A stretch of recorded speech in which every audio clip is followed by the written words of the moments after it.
और जूता उतर गया और वो परेशान हो गया। तो जो पीछे था अब वो आगे हो जाएगा, जब जूता उतर गया वो रुक गया तो वो आगे हो गया। तो उसने भी अपने को रोक लिया, किसका जूता उतर गया, वो वही पीछे वाला जूता लेके आया, कहा जल्दी से पहन। वो जल्दी से पहना के उसे आगे दौड़ा दिया। अब बताओ, बाद में वो जूता पहना करके उसे आगे दौड़ाया और वो स्वयं हार गया, लेकिन इस हार में जीत उसी की थी, क्योंकि उसने उसे जिताया। वो चाहता तो जब तक वो जूता पहन रहा था ये जीत जाता, रेस जीत जाता और पा लेता अपना मेडल इत्यादि, पर नहीं। किसी को हराकर जीतना कोई जीत नहीं है, किसी को हार कर भी जिता देना यही तो जीत है, ये पुण्य है। आप जीतिए, ईमानदारी से जीतिए, ये नहीं कि किसी को धक्के मार के आप जीत रहे हैं, चीटिंग करके जीत रहे हैं, ये नहीं। इसलिए हमारे यहाँ युद्ध भी हुए हैं। तो गीता में क्या है, धर्म क्षेत्रे कुरुक्षेत्रे, हमारे युद्धों में भी धर्म है। युद्ध में क्या है, धर्म। और जब कौरवों ने धर्म तोड़ दिया तो फिर भगवान कृष्ण बोले कि धर्म का सम्मान तुमने नहीं किया, क्योंकि अभिमन्यु को एक से एक योद्धा युद्ध करने का नियम था, पर अभिमन्यु से 7 महारथियों ने युद्ध किया। तो हुआ क्या कि जब धर्म तोड़ दिया कौरवों की सेना ने, कौरवों की ओर से, तब भगवान बोले कि अब हमें दोष ना देना। फिर बाद में वहां अधर्मियों को मारने के लिए अधर्म का भी सहारा लेना पड़ा, जबकि युद्ध धर्म युद्ध था। तो कुल मिलाकर के आपको केवल ये कहना चाहते हैं कि कई बार सच बोलना धर्म हो जाता है, तो कई बार झूठ बोलना भी धर्म हो जाता है। झूठ बोलना पाप है, झूठ बोलना, पर कुछ जगह ऐसी हैं जहां झूठ बोलना भी पुण्य हो जाता है। लेकिन ये झूठ बोलना कहां पुण्य होगा, ये समझने के लिए, जानने के लिए आपको सत्संग करना पड़ेगा, धर्म की पुस्तकें पढ़नी पड़ेंगी, तब थोड़ा सा ज्ञान होगा। ऐसे आप कहीं भी झूठ नहीं बोल सकते, कहीं भी। अच्छा, सच बोलना भी कई बार पाप हो जाता है, क्यों? कई बार सच बोलना भी पाप हो जाता है। जैसे कसाई ने पूछा कि गैया कहाँ गई, आपने सच बता दिया कि वो गई गैया। कसाई गया, गैया को पकड़ के मार डाला, तो आपका सच बोलना पाप हो गया, क्योंकि आपने कसाई को गाय का पता दे दिया। लेकिन आपने झूठ बोल दिया, गाय इस तरफ गई है, और आपने बोल दिया कसाई को कि आप उस तरफ गई है गाय। आपने झूठ बोल के कसाई को भटका दिया दूसरे रास्ते पर। इतने में गैया और दूर निकल गई और गैया सुरक्षित हो गई। तो आपने गाय की रक्षा के लिए यदि झूठ बोल दिया तो वह झूठ भी सच के बराबर है, और सच भी बोल दिया और सच बोलने से गाय मर गई तो वो सच भी पुण्य ना देगा, वो पाप प्रकट कर देगा। बोलो हाँ। तो कहां सही बोलना है, कहां झूठ बोलना है, यह भी तो धर्म है। यदि बच्चों को धर्म सही सही पढ़ाया जाए तो व्यक्ति धर्मवान होगा, और जो व्यक्ति धर्मवान है आप उसी को भगवान का स्वरूप कह सकते हैं। जिसके अंदर धर्म है वही ना ईश्वर है। रामो विग्रहवान धर्म, राम को भगवान क्यों माना गया, क्योंकि राम के अंदर धर्म है। जिसके अंदर धर्म है वो महान होता है, वो भगवान होता है। और जिसके अंदर धर्म नहीं है, रावण के अंदर धर्म नहीं था तो रावण को दुनिया राक्षस बोलती है, राम को दुनिया भगवान बोलती है। बोलो हाँ कि ना है। इसलिए धर्म को समझना इतना भी आसान नहीं है जितना हम सब लोग समझ रहे हैं। इसलिए कहते हैं धर्म को जानने के लिए सत्संग करना होगा, कथाएं सुननी होंगी। जब आप नित्य कथाएं सुनेंगे तब कुछ धर्म का पाठ पढ़ पाएंगे, समझ पाएंगे। भगवान कृष्ण भी बोलते हैं कि झूठ बोल दो। कहाँ? महाभारत का एक उदाहरण मैंने कई बार आपको दिया कि धर्मराज युधिष्ठिर से भगवान ने कहा कि कह दो कि अश्वत्थामा मारा गया, गुरु द्रोणाचार्य को। ये जैसे भारत संविधान से चलता है तो संविधान से केवल व्यवस्थाएं चलती हैं, बाकी पूरा सिस्टम ईश्वर के संविधान से चलता है। ईश्वर का संविधान है धर्म। ईश्वर का संविधान क्या है? जोर से, धर्म। क्या है? धर्म। अब ईश्वर का संविधान कैसा है, आओ मैं इसका उदाहरण देकर आपको समझाता हूं। सुनो, बताओ, जिस नजर से आप अपने पिता को देखते हैं, पहले सवाल मैया से फिर पुरुषों से। मैयाएं, मेरी मां, आपसे पहला सवाल, जिस नजर से आप अपने पति को देखती हो, क्या उसी नजर से पिता को देखती हो? पति और पिता दोनों को देखने का नजरिया एक है कि अलग अलग है? जोर से, अलग अलग है। ये अलग अलग नजरिया किसने किया? जिस नजरिए से आप अपने पिता को देखती हो, जिस नजरिए से आप अपने पति को देखती हो, क्या उसी दृष्टिकोण से पिता को देख सकती हो? नहीं। किसने रोका है?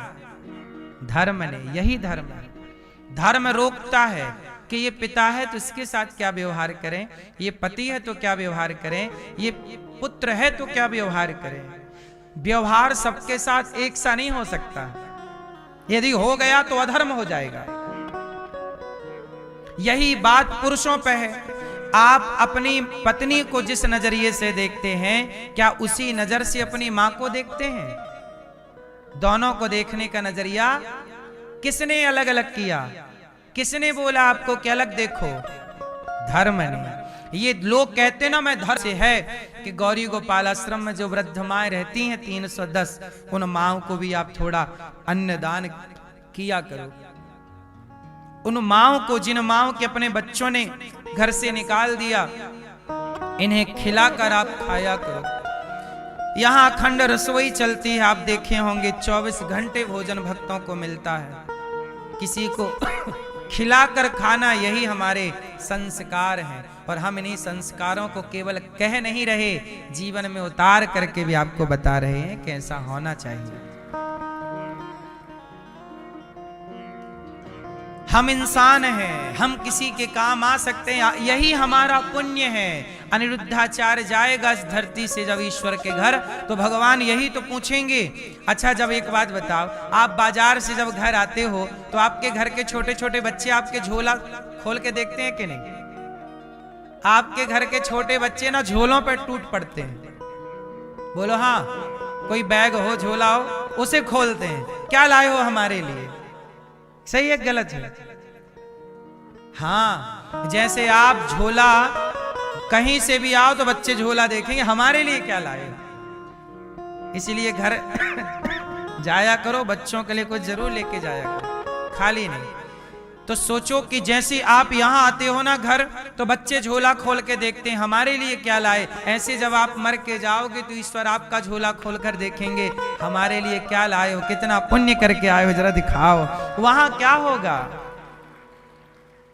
तो वहां की ये तैयारी है। जो भी यहाँ गौरी गोपाल में सेवाएं चल रही हैं, मैं जो भी कमा रहा हूं, यहाँ के लिए नहीं है। यहाँ के लिए तो दाल रोटी है, अब जो है सेवा वो वहां काम आएगी। भगवान पूछेंगे ना, अनिरुद्धाचार्य भेजा था तुझे संसार में, क्या करके आया? तो मैं कहूंगा ना कि सेवा की है, यही पुण्य लाया हूं। ये वहां की तैयारी है। आप भी तैयारी कुछ वहां की कीजिए। यहाँ तो आपने अपने लिए घर मकान बना ही लिया, नहीं बनाया तो भगवान से प्रार्थना कि आपका बन जाए, आपका सब काम हो जाए यहाँ का। फिर थोड़ा वहां की तैयारी जरूर कीजिएगा, क्योंकि आप सबको यहाँ कम वहां ज्यादा रहना है। तो भगवान कैसे हैं? सच्चिदानंद स्वरूप है। सतचित आनंद, आनंद इसलिए आनंद भगवान का नाम है। भगवान की शरण में रहोगे सारे दुखों से बचे रहोगे। तापत्रय विनाशाय, ऐसे भगवान की शरणागति हम ग्रहण करते हैं। सुखदेव भगवान का प्राकट्य हुआ। सुखदेव जी कौन है? राधा जी के परम भक्त, राधा रानी के परम भक्त हैं श्री सुखदेव जी। सुखदेव जी अपनी मां के पेट में 12 वर्ष तक रहे। बात कुछ ऐसी है कि एक बार शंकर जी माता पार्वती को लेकर अमरनाथ गए। एक समय की बात है कि शंकर जी पार्वती जी को लेकर कहां गए? अमरनाथ। वहां शंकर जी ने डमरू बजाई, और डमरू बजाई तो सारे पशु पक्षी भाग गए, पर छोटा सा तोता जो अभी अंडे के रूप में था, या अभी अभी अंडे से बाहर आया था, जिसके पंख अभी तैयार नहीं हुए, सब तो भाग गए, पर जिसके पंख ही नहीं थे वो कैसे भागे? शंकर जी ने उसी पेड़ के नीचे पार्वती जी को बिठाया और कहा कि हम आपको यहीं पे कथा सुनाएंगे। और शंकर जी आंख बंद करके भगवान की कथा सुनाई। वो कथा सुनते सुनते माँ भगवती पार्वती जी तो नींद में डूब गईं, परंतु वह तोते ने सारी कथा सुन ली। उस तोते ने, बोलो, सारी कथा सुन ली। शंकर जी ने आवाज लगाई, जयकारा, बोलिए कृष्ण कन्हैया लाल की। जैसे ही जयकारा लगाई भगवान शिव ने, तो पार्वती जी की नींद खुली। पार्वती जी ने कहा, स्वामी आगे क्या हुआ? शंकर जी बोले, कथा तो पूरी हो गई, आप कहाँ थी? बोले, मैं जरा नींद आ गई, सो गई थी। शंकर जी बोले, आप सो गई थी, पर हुंका तो प्रॉपर मिल रहा था, उस कथा में हुंका चल रहा था। शंकर जी बोले कि मैं कथा नेत्र बंद करके सुनाऊंगा, आप सुन रही हैं कि सो रही हैं, तो आप हुंका देती जाना। हुंका जानते हो? एक राजा था, एक रानी थी, ये हुंका मतलब बोलना। पहले दादी नानी भी कथा सुनाती, कहानियां सुनाती तो हुंका देते थे, और जब हुंका देना बंद हो जाए तो दादी कथा सुनानी बंद, सो गया बच्चा, चलो। पहले के बच्चे कहानियां सुनकर सोते थे, आज के बच्चे मोबाइल चला चला के सोते हैं। हमारी मौसी, हमारी दादी, हमारी नानी, इन लोगों ने ही हमें बचपन में कहानियां सुना सुना के बढ़िया बढ़िया संस्कार दे दिए। वो कहानियां आज तक हमें याद हैं, जो कभी हमारी मासी सुनाया करती थी, माँ सुनाया करती थी, बुआ सुनाया करती थी, आज भी याद है। और वही कहानियां संस्कारों के हिसाब से काम करती हैं। तो आपको शंकर जी ने कथा सुनाई, पार्वती जी सो गईं।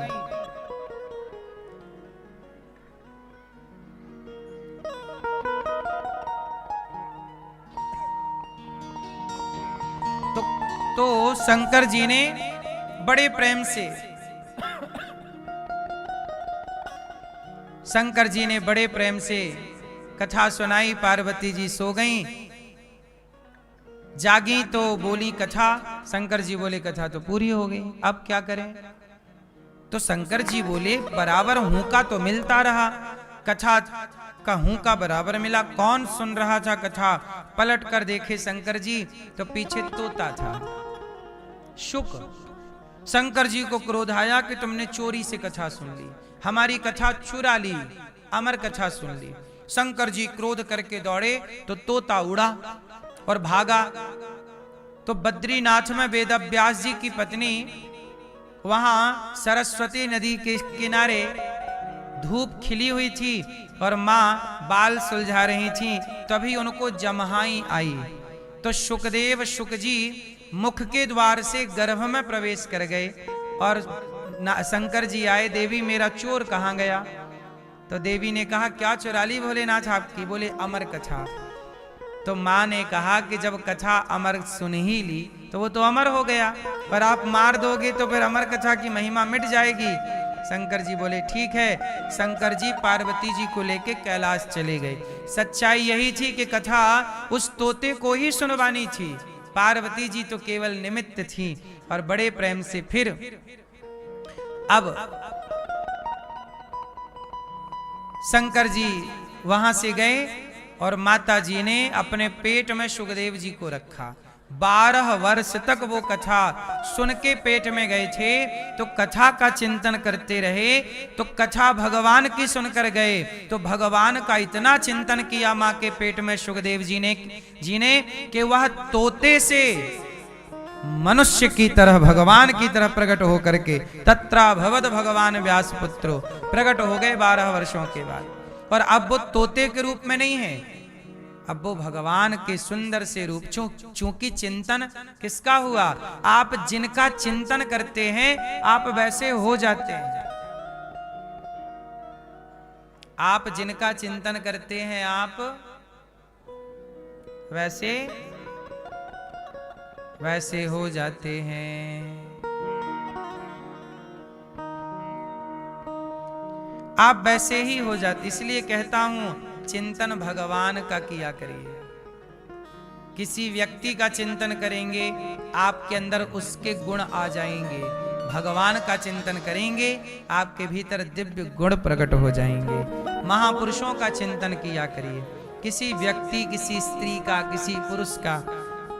मैं आपका चिंतन करूंगा तो मैं आपके जैसे, मैं शराबी का चिंतन करूंगा तो मैं भी शराबी हो जाऊंगा, मैं गंजेड़ी का चिंतन करूं मैं भी गंजेड़ी हो जाऊं।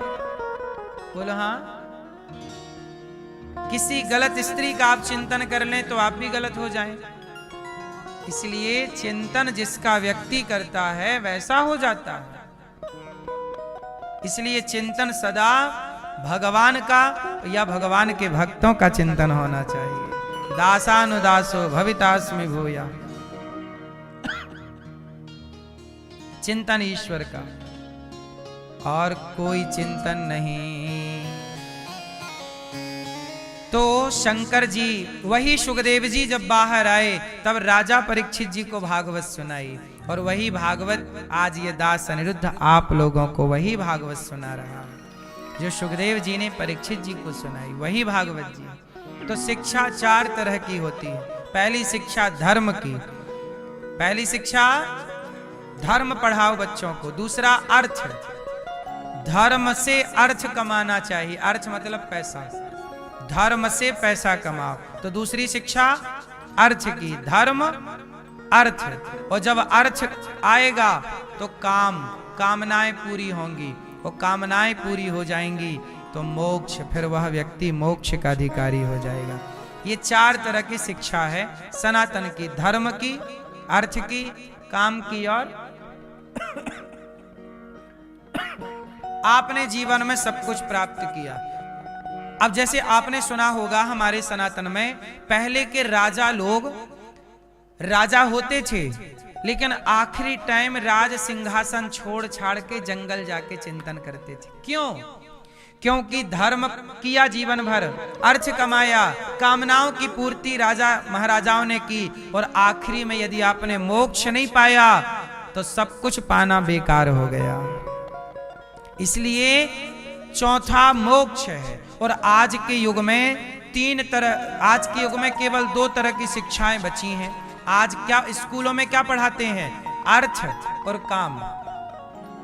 आज स्कूल में जितनी भी पढ़ाई है वो अर्थ पर टिकी है। पैसा लेके पढ़ाते हैं और पढ़ाने के बाद आपको भी नौकर बनाने की बात बताते कि तुम भी नौकरी करना। आजकल जितने बच्चे स्कूल में पढ़ रहे हैं, काय के लिए पढ़ रहे हैं? पैसा कमाने के लिए। आजकल शिक्षा का उद्देश्य केवल पैसा कमाना है। बोलो हाँ। स्कूलों का भी उद्देश्य पैसा कमाना है और पढ़ने वाले बच्चों का भी उद्देश्य पढ़ लिख कर पैसा कमाना। अर्थ और काम, पैसा कमाना और कामनाओं की पूर्ति करना, बड़ा मोबाइल खरीदना, गाड़ी खरीदना, बंगला, नाम, इज्जत, कामनाएं पूर्ति करना। तो अर्थ और काम रह गया है। अब कोई भी व्यक्ति शिक्षा इसलिए नहीं पाता कि मुझे मोक्ष की प्राप्ति हो। अब कोई भी मोक्ष के लिए नहीं पढ़ता, धर्म के लिए नहीं पढ़ता, केवल अर्थ और काम के लिए पढ़ता है। तो 4 तरह की विद्याओं में, शिक्षाओं में 2 तरह की लुप्त हो गई और 2 तरह की शिक्षा आज भी जिंदा है। तो स्कूल कॉलेज में जो पढ़ते हो आप, वह केवल पेट भरू विद्या है। उससे आप कमा कमा के अपना पेट भर सकते हैं। और पशुओं की तरह कुछ लोग जिंदगी जीते हैं, पशुओं की तरह। धर्महीन व्यक्ति पशु की तरह, पढ़ तो लिया पर शराब पी रहा है, शिष्टाचार का ज्ञान नहीं, माँ बाप का सम्मान कैसे करना चाहिए, माँ बाप के प्रति जो कर्तव्य पुत्र के बताए हैं वो कुछ नहीं करता। आजकल माँ बाप का कर्तव्य कौन करता है बताइए? कुछ बच्चे हैं आप जैसे, जो माँ बाप के जीते जी भी सेवा करते हैं और मृत्यु के बाद भी कार्य करते हैं। अब जैसे कुछ दिन पहले आप लोगों ने सुना होगा, गौरी गोपाल में एक माता की मृत्यु हो गई। उन माँ के 2 बेटे थे और 2 बेटियां थी। माँ की मृत्यु हो जाने पर बेटे नहीं आए कंधा देने, ये दास अनिरुद्ध ने कंधा दिया। और आज उस माँ का 13वां दिन था, तो आज गौरी गोपाल में ही उस माँ की 13वीं यहीं पर हुई। बेटा इतनी पेट भरू हो गई है, इतनी स्वार्थी हो गई है कि आजकल की शिक्षा ने बच्चों को अपने माँ बाप के कर्तव्यों से भी च्युत कर दिया है, अंधा बना दिया। अंधी दौड़ में दौड़े जा रहे, अंधे होकर के। इसलिए कर्तव्य भूल गए ना कि पुत्र का कर्तव्य क्या है, पुत्र का धर्म क्या है। क्यों कर्तव्य भूल गए कि नहीं? उनके अपने बच्चे भूल गए कर्तव्य, पर यह दास अनिरुद्ध कर्तव्य नहीं भूला। इसलिए कहता हूं, तुम धर्म को पकड़े रहना, धर्म तुम्हें पकड़े रहेगा, तुम दोनों सुरक्षित रहोगे। धर्म और रक्षति रक्षिता, धर्म छोड़ दोगे तो धर्म भी तुम्हें छोड़ देगा। स्वधर्मे निधनम श्रेयः पर धर्मो भयावह। अपने धर्म में रहकर जीना मरना श्रेष्ठ है, पर अपने धर्म का परित्याग करना श्रेष्ठ नहीं है।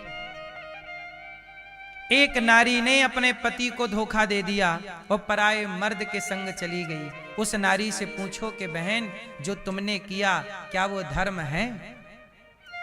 तुमने अपने पति को छोड़ दिया, तुमने अपनी पत्नी को छोड़ दिया, पराई औरत के संग रह रहे हो। पूछो उस मर्द से, बेटा क्या ये धर्म है जो तुम कर रहे हो? केवल अपनी वासनाओं की पूर्ति के पीछे भाग रहा व्यक्ति अंधा होकर, कि शारीरिक सुख मिलना है उसे, उस शारीरिक सुख में इतना अंधा हो गया कि धर्म भूल गया कि धर्म क्या है और अधर्म क्या है। उस शारीरिक सुख के चक्कर में वो पाप कमा रहा है और बाद में रोएगा कि भगवान ने दुख दिया। जब तूने अपनों को, अपने रिश्तों को धोखा दिया तो तूने पाप ही तो कमा लिया ना भाई। अब भोगेगा कौन? इसमें दोष ईश्वर का क्या है? इसलिए कहता हूं, सबके लिए धर्म की बेड़ियां हैं। सबके लिए किसकी बेड़ियां हैं? क्यों मैया, किसकी बेड़ी है? धर्म से बंधे रहना। पतंग धागे से बंधी रहती है ना तो आकाश में लहराती है, और यदि धागे से टूट जाए, कट जाए, कितनी भी ऊंची पतंग हो, नीचे जरूर आती है। कुछ भी हो साहब, वो धर्म के धागे से बंधे रहिएगा, तब तो आप लहराएंगे। और यदि आपने अपने को धर्म के धागे से हटा लिया, तोड़ लिया, तो फिर तमाम कष्ट, नरक क्यों बनाए गए हैं? 28 प्रकार के नरक हैं। रौरव, महारौरव, अंधतामिश्र, सूकर मुख। ये नरक क्यों है? जो व्यक्ति यहां धर्म तोड़ देता है। जैसे आज कोई व्यक्ति किसी को मार डाले, सताए, तो उसे जेल जाना पड़ता है। जेल में 12 साल 15 साल की उम्र कैद, और बड़ा अपराध है तो फांसी भी होती है। जैसे यहाँ पर दंड विधान है संसार में, ऐसे ईश्वर का भी तो अपना दंड विधान है। ईश्वर के दंड विधान को, भारत देश के दंड विधान को जेल कहते हैं, और ईश्वर के दंड विधान को नरक कहते हैं। जो आप करेंगे उसे भोगेगा कौन? अब आप सवाल करो कि महाराज जी, हम तो चिता पे यहीं जल जाएंगे, हम थोड़ी नरक जाएंगे, हम तो यहीं जल गए। हाथ किया था पाप गला दबाने का, हाथ तो यहीं जल गया। हाथ तो किया था पुण्य किसी को रोटी देने का, हाथ तो यहीं जल गया। जब शरीर, आप ये बताइए, आप पाप और पुण्य किससे करते हैं? शरीर से। पाप गला दबाओगे किसी का तो इन्हीं हाथों से ना दबाओगे। किसी को मारोगे चाकू गोली बंदूक कुछ भी तो इन्हीं हाथों से ना मारोगे, तो मारना पाप हो गया। और किसी को आप रोटी दोगे तो इन्हीं हाथों से ना दोगे, पुण्य हो गया। पर पाप पुण्य करने वाला शरीर तो यहीं जल जाता है। तो सवाल खड़ा हुआ कि जब पाप पुण्य करने वाला शरीर यहीं जल गया, तो जो पाप पुण्य करने वाला शरीर जल गया तो पाप पुण्य भी तो नष्ट यहीं पर हो जाएगा। उसे भोगेगा कौन? भोगने वाला रहा कौन? क्योंकि जिसने पाप पुण्य किया था वो चिता पे जल रहा है। बोलो हाँ, जल रहा कि नहीं? अब भोगेगा कौन? भैया नरक में कौन भोगता है? आप बताओ जरा, आप बताओ पीले भैया, कौन प्राणी जाता? वही तो हम पूछ रहे हैं। एक तो जल गया चिता पे, अब गया कौन? कौन गया? हाँ, हम सब यहीं जल जाते हैं, पर जो हमारा सूक्ष्म शरीर है, जिस शरीर से आपने सपना देखा है। आप सपना देखती हो मैया? कभी आप सपना देखते हो कि हम हरिद्वार गए, वृंदावन आए? सपने में एक शरीर तो बिस्तर पे सोया पड़ा था और एक शरीर सपना देख रहा था। तो सपना देखने वाले शरीर को ही सूक्ष्म शरीर कहते हैं। वह सूक्ष्म शरीर 4 चीजों से मिलकर बना होता है: मन, बुद्धि, चित्त, अहंकार, जिसे अंतःकरण चतुष्टय कहते हैं। तो जब व्यक्ति मरता है तो यह शरीर जो 5 तत्वों से मिलकर बना है, पृथ्वी, जल, वायु, अग्नि, आकाश, यह 5 तत्व का शरीर यहीं सबका जल जाता है या जमीन पर गड़ जाता है। लेकिन जो सूक्ष्म शरीर होता है, जो स्वप्न देखता है, वह शरीर को यमदूत पकड़ कर ले जाते हैं और वही जाकर के वहां पाप किया है तो नरक जाता है और वह शरीर बड़ा कष्ट पाता है। आपने कई बार देखा होगा, सपने में कई बार आप रोते हैं, चिल्लाते हैं, चीखते हैं। आपको सपने में सुख दुख हुआ था कि नहीं? बोलो हाँ या ना। हाँ, वह सपने में जो सुख दुख हुआ वो आपको ही तो हुआ। वही जाएगा वहां नरक का दुख भोगने और वही स्वर्ग का सुख भोगता है। वही आप हैं। आप कौन है? वही हैं आप, वही हैं आप। वह सूक्ष्म शरीर ही आप है, वरना ये शरीर आप नहीं है। ये तो आपका हाथ है, ये तो आपका उंगली है, ये तो आपका माथा है, ये तो आपकी छाती है। आप कौन है? इस शरीर में आप कहाँ रहते हैं? तो आप वही सूक्ष्म शरीर के रूप में रहते हैं। आपका परिचय वही है। तो ये शरीर जलता रहे। कहते ना वासांसी जीर्णानि यथा विहाय, जैसे आपने कपड़े बदल दिए, कल कोई और कपड़ा पहना था, आज आपने कोई और कपड़ा पहना, ऐसे ही यह शरीर जो है यह बदलता रहता है। यह शरीर, आज ये शरीर मिला, अब ये शरीर छूटेगा और वही जो आपका सूक्ष्म शरीर है वो नरक में अपना सुख दुख भोग के उसे फिर शरीर दिया जाएगा। फिर वही सूक्ष्म शरीर कुत्ते में प्रवेश कर जाएगा तो आप कुत्ते बन जाओगे, बिल्ली में तो बिल्ली। 84 लाख योनियों में आप भटकते हैं और 84 लाख योनियों के बाद बड़े भाग्य मानुष तन पावा, यह मानव का देह मिलता है। यह साधन धाम मोक्ष कर द्वारा ये शरीर ही आपको मोक्ष के करीब ले जा सकता है। और ये शरीर पाकर भी आप मोक्ष के करीब नहीं गए तो आप सबसे अधिक घाटे में चले गए, फिर आपने केवल गवाया है। इसलिए कहता हूं कि जीवन मिला है तो मोक्ष जरूर पाइए। बात समझ में आई कि नहीं? मोक्ष के पास जरूर पहुंचिएगा। अच्छे कर्म ही आपको ले जाएंगे। इसलिए हम जो भोगते हैं नरकों में सुख दुख, वह हमारा सूक्ष्म शरीर होता है। इसलिए पाप से बचिएगा, कोई भी पाप ना हो और अपने कर्तव्यों को ईमानदारी से कीजिए। ठीक है। 88,000 ऋषियों का मेला लगा है नैमिषारण्य में। सूत जी आए, सबने खड़े होकर के वंदन किया। सूत जी कथा सुनाइए, ऐसी कथा सुनाइए कि भक्ति ज्ञान विराग आप तो विवेको वर्धते महान, माया मोह निरासश्च वैष्णवैः क्रियते कथम। हमें ऐसी कथा सुनाइए कि कृष्ण की शाश्वत प्राप्ति हो जाए, हमें और कुछ नहीं चाहिए। अच्छा, कृष्ण की शाश्वत प्राप्ति क्या है? शाश्वत प्राप्ति क्या है? सब में, फर्स्ट में मैंने बोला, सब में ईश्वर को देखना, सब में अपने कृष्ण को देखना, यही कृष्ण की वास्तविक प्राप्ति है। एक बार क्या हुआ कि सुखदेव जी परीक्षित जी को भागवत सुना रहे थे कि देवताओं के राजा इंद्र अमृत का कलश लेकर आए और बोले कि ये भागवत सुखदेव जी हमें सुना दीजिए, और परीक्षित जी को शाप लगा है 7 दिनों में मरने का, तो ये अमृत स्वर्ग का राजा परीक्षित को पिला दीजिए।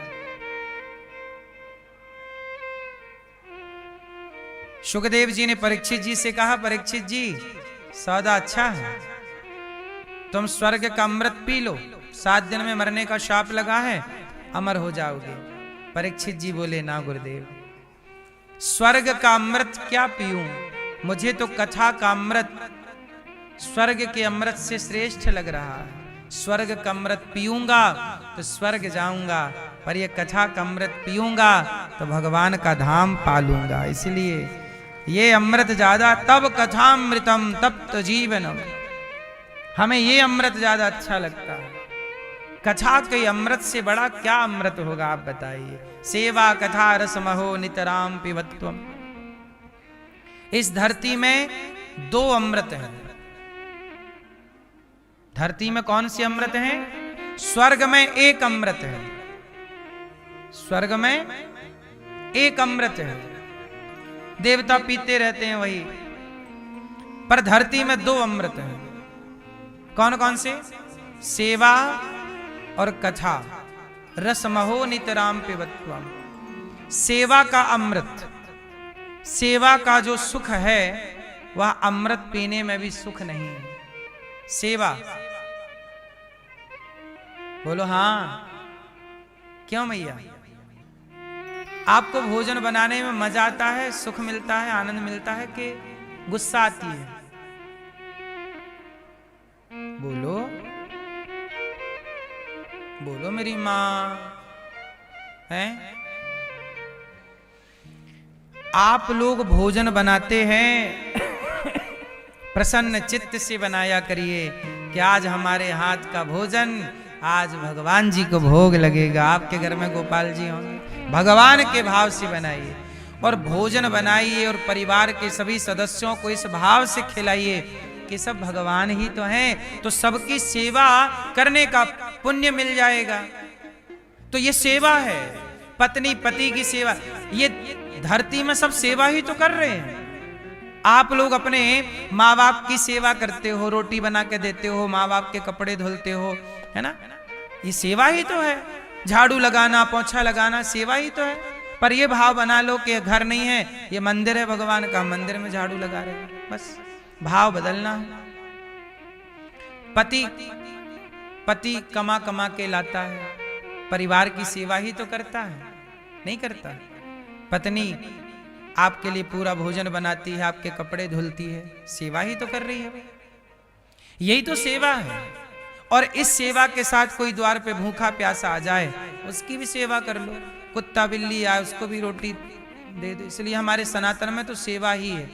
सबके घर में भोजन बनता है ना, तो पहली रोटी सबके घर से गाय की निकलती है, आखिरी रोटी सबके घर से कुत्ते की निकलती है। हम सनातनी तो सेवा से ही दिन की शुरुआत करते हैं। बोलो हाँ। 1 लोटा सूर्य भगवान को जल चढ़ाना, ये देवताओं की सेवा ही तो है। जल, थैंक यू प्रभु, आपने हमें प्रकाश दिया, जल हम दे रहे हैं। भगवान को पुष्प चढ़ा देना सेवा ही तो है। किसी भटके को रास्ता आपने बता दिया, सेवा ही तो कर लिया आपने। सेवा सब तरह की सेवा होती है ना भाई। किसी बेटी का विवाह के लिए आपने 1000-2000 की उसकी मदद कर दी, खाने पीने की मदद कर दी, तो ये सेवा ही तो कर ली ना आप लोगों ने। ये सेवा का सुख यही है हम मनुष्यों के पास। और कुत्ता क्या सेवा करेगा, किसकी करेगा? आप कर लीजिए सेवा। कथा सेवा करिए, जिम्मेदारी से, ईमानदारी से घर गृहस्थी की, साधु संतों की, माता पिता की, परिवार की, और समय निकालकर थोड़ा कथा सुन लीजिए। तो कथा का अमृत और सेवा का अमृत, जिसके पास ये 2 अमृत हैं वही धनवान है इस धरती पर, बाकी सब गरीब है। सेवा, इसलिए गौरी गोपाल में 2 चीजें हैं, सेवा और कथा। रोज सेवा रोज कथा, रोज सेवा रोज कथा। सेवा कथा रसमहो नितराम पिबत्वम, ये भागवत जी की बात है। नित्य पीना है, क्या पीना है? कथा का अमृत पीना है। रोज कथा सुनना चाहिए। कथा ना सुनने से बिगड़ने की संभावना है। क्यों? आज के लड़के जो शराब पी रहे हैं, क्लबों में नाच रहे हैं, क्यों ये सब बिगड़ गए बच्चे? कथा नहीं सुनी ना मेरी माँ। हम लोग भी तो इसी भारत में रहते हैं, आपकी तरह रोटी दाल रोटी खाते हैं। हम लोगों को सही वक्त पर गुरुजनों का सत्संग मिल गया, इसलिए हम लोग बिगड़ नहीं पाए।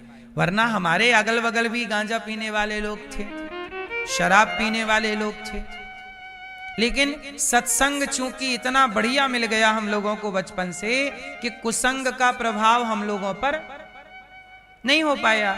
वरना कुसंग का प्रभाव देखो, गांजा पी रहा है मेरी उम्र का बच्चा, मेरी उम्र के लोग दारू पी रहे हैं, बोलो हाँ, चरस ले रहे हैं, अफीम ले रहे हैं, और क्लबों में बढ़िया नाच रहे हैं ताता थैया करके, मुन्नी बदनाम हुई पर।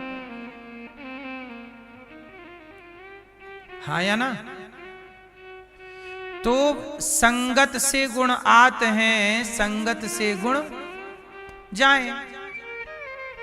आप अपने बच्चों को कुसंग से बचा लेंगे तो आप जीत जाएंगे, और आप अपने बच्चों को कुसंग से नहीं बचा पाए तो आप हारे हुए माता पिता हैं। बस कितनी भी दौलत कमा लो, लेकिन आपके बच्चे यदि बिगड़ गए तो आपकी कमाई बेकार है।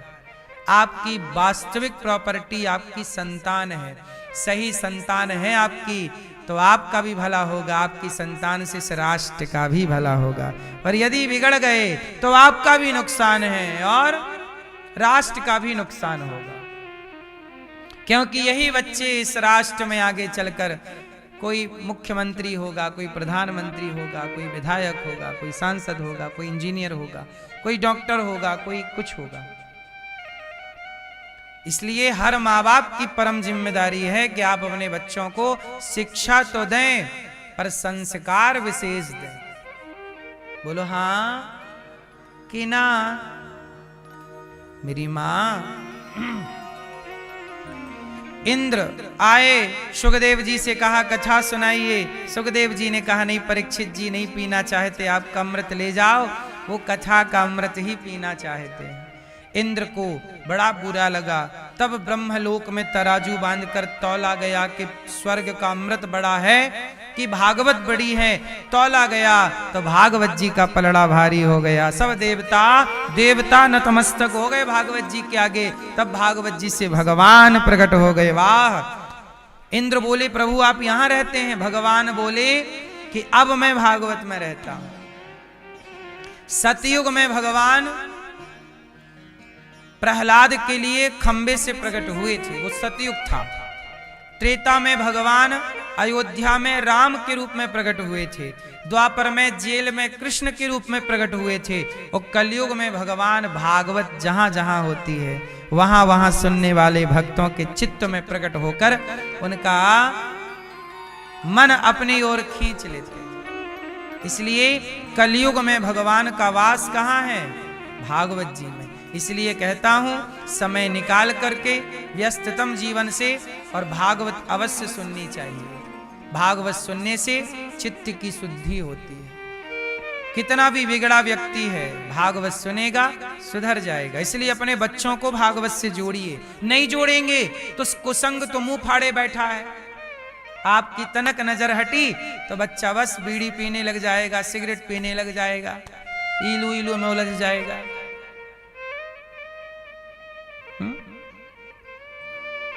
और सत्संग में आ गया तो बुराइयां छू भी ना पाएंगे। इसलिए सत्संग समय पे, भजन कब कर लेना चाहिए? जवानी के बुढ़ापा। हाँ, भजन करो मस्त जवानी में, बुढ़ापा किसने देखा है? भजन करो मस्त जवानी में, बुढ़ापा किसने देखा है? तू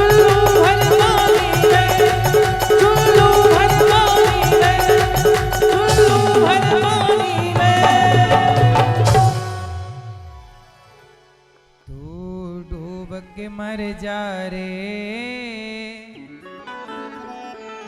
चुल्लू भर पानी में। इसलिए मेरी माँ ना राम नाम लीन हो, तूने भरी जवानी में। भगवान का नाम जप लो। कब? बुढ़ापे में भगवान की भक्ति करें कि जवानी में? भजन करो मस्त जवानी में, बुढ़ापा किसने देखा है? आएगा बुढ़ापा, इसकी भी तो गारंटी नहीं है।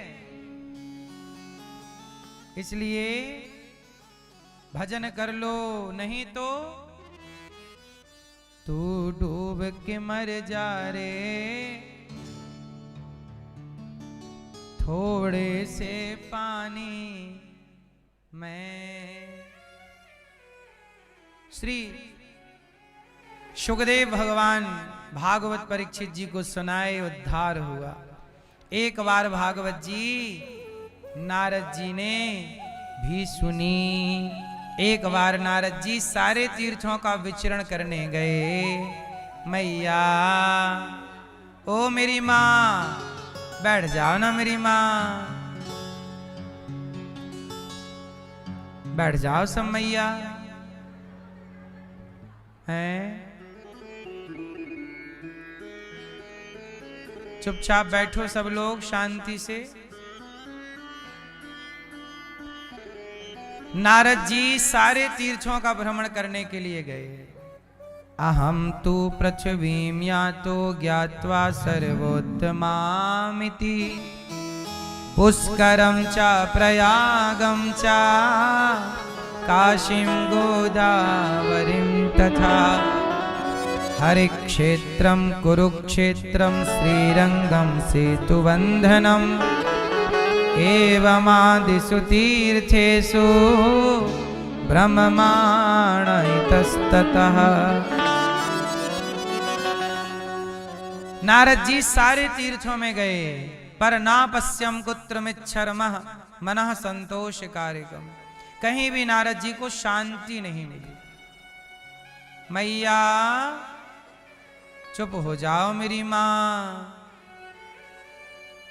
खड़े होके कौन बोल रहे हैं साहब? बिठाओ इनको।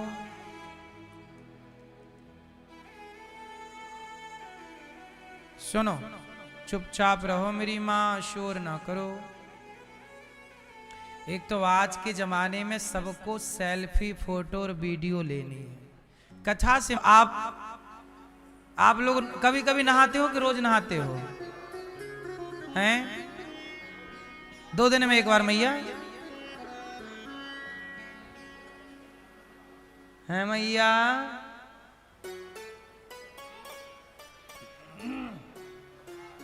ये दास अनिरुद्ध, हम 12 महीने 365 दिन 2 बार और दिन में बल्कि 3 बार स्नान करते हैं। शुद्धि जरूरी है। अच्छा, शौच एक बार जाना चाहिए कि 2 बार है? कितनी बार जाना चाहिए? 1 बार। खाओ आप 2 बार,